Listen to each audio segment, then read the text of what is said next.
So okay. Want to back up and I want to talk about break down your process for how you're getting the books out, how you're doing it so quickly with everything else you've got going on. But it seems to me the place to start is with time management.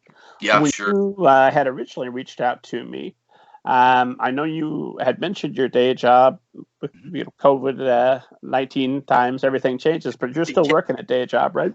Yes, sir. Yeah, I work full time. I work for a company that helps start nonprofits. I'm one of their salespeople, and that's an 8 to 5 Monday through Friday gig.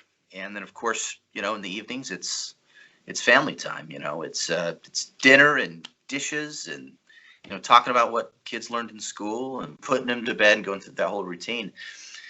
So weekends are pretty key. They can get filled up with other plans, and it can be hard to get writing done. And so for any consistency, I have to get up before my workday starts. Fortunately, right now I can work from home, so I don't have a commute.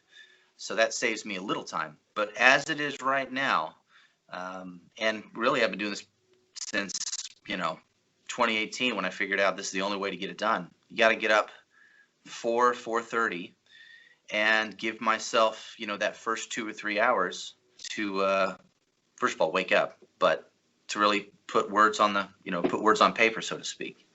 And so everything I've been able to do it before my workday.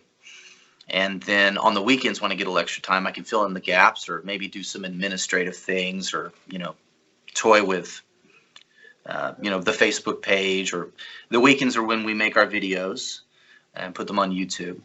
So those are real key times. But for the writing itself, the most important work, that I can only do it in the morning. And of course, you get up at 4. When 8 o'clock rolls around, I'm done.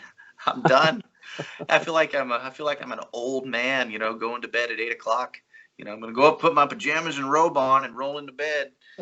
Um, but yeah, that's the only time I can do it. And there have been a lot of mornings where I got out of bed and I sat down at the computer and didn't get any writing done. Got distracted by Facebook or stared at a blank page and just couldn't get my mind going at all. That happens, but the habit is there of getting up early, first thing, going downstairs, make a cup of coffee, sit down in front of the computer, and just try to start moving your fingers. And just have to do it consistently. And you got to take a break. I feel like I do. I can't do it 7 days a week nonstop. I have to give myself at least 1 or 2 mornings where I can sleep in a little bit and get caught up. You keep those consistent, or is it just this is the day this week because of whatever happened the day before?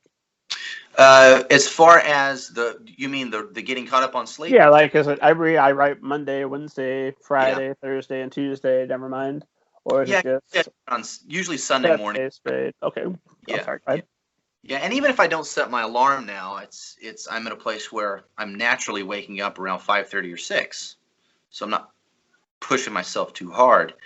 Um, I noticed early on too that when I was getting up early but not able to write anything because I was so tired, I realized it's because I wasn't like getting the kids in bed early enough and then me going to bed. Because it's easy to stay up and try to get a lot of other things done.